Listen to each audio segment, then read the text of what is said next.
What it is, it's your boy LB here at the Hit Factory, aka Box Corner. But instead of talking about our boxing fights that are on the horizon, I decided that we can also use these moments to talk about other things that we can champion and make better. And training as long as I've trained and meeting so many fighters and young warriors on the come up, I want to discuss and talk about why we fight. Sometimes we get these techniques, or we learn these deadly techniques, or want to learn these deadly techniques to go out and maybe in a situation you're walking with somebody that you love, they get attacked or you get attacked, and you get a chance to implement your deadly technique, kill another human. And this is opposite of why we train to fight. Why we train to fight is so we don't have to fight. It is one of the biggest confusing aspects of this journey I had to deal with and come to realize is that the power in training to fight is not to fight. And when we do have to combat, it is not even a fight anymore. It's us standing for a cause. And sometimes the fight is not physical. It could be on a mental level. It could be on a verbal level. It could be on other different levels besides actually having to use your said left hook to knock a man out. The reason for building this left hook and to building all of these techniques that we learn is to build the confidence to not have to fight. And I know it's one of the most upside down things you want to have to take in, but it's the very thing that will help you when you have to fight.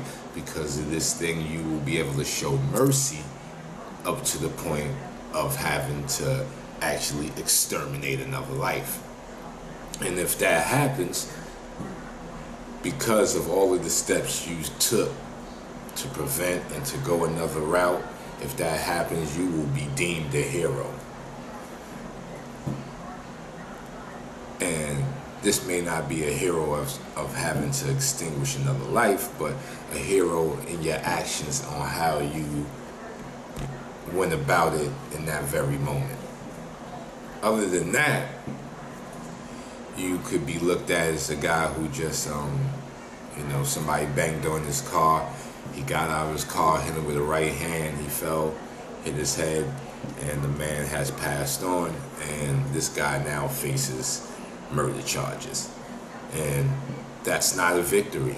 That's not a victory for the man that died, and it's not a victory for the man who's going to have to go spend his life in jail. So we fight so we don't have to fight. And the power of your words becomes stronger. Each time you train and you build this confidence of fighting, your words become stronger.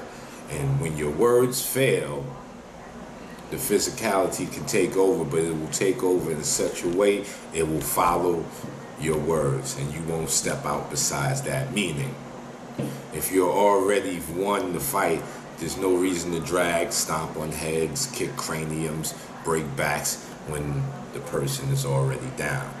But if you have that thing in you, you'll know how much to put into the person. And if that person gives you back enough to know that to let you know that you have to release the dragon, then you release the dragon in the correct way.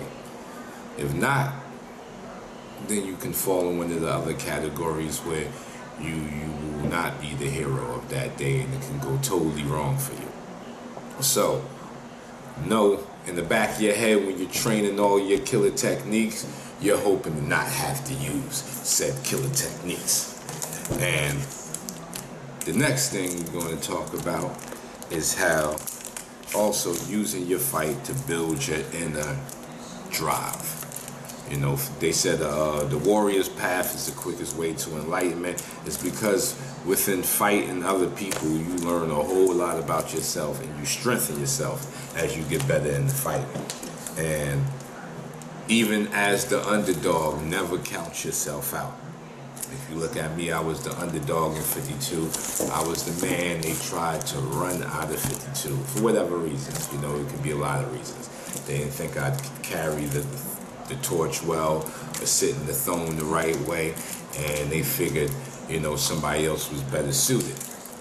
But consistency wins the game. I never at that point, at my lowest points when everybody was attacking me, I never thought to myself that it was over. I thought that they always gave me more ammunition to become better. And because of that, we have 1,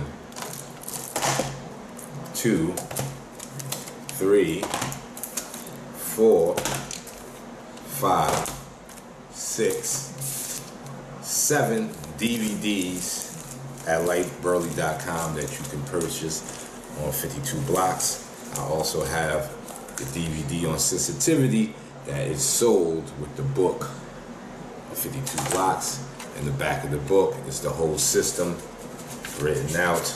In the back of the book, you can see the whole system through 52. lightburley.com. I also have an online class that in the bottom of this video you can follow.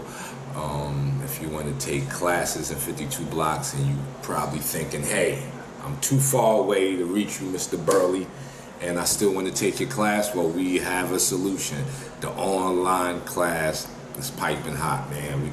We're giving it away, you know, the affordable price for a whole treasure trove of information that I've gathered from great teachers like Roberto Sharp, Wilson Pitts, Mr. G, and Killer, Mike McDermott. So many great teachers that I've put the information together, and very good fundamental training drills that you can do in your house and get better. So please check out the online class. If you're outside of the country and you're figuring, hey, I'm in Germany, my chances of meeting Light Burley could be slim, because you can't never say never in this world.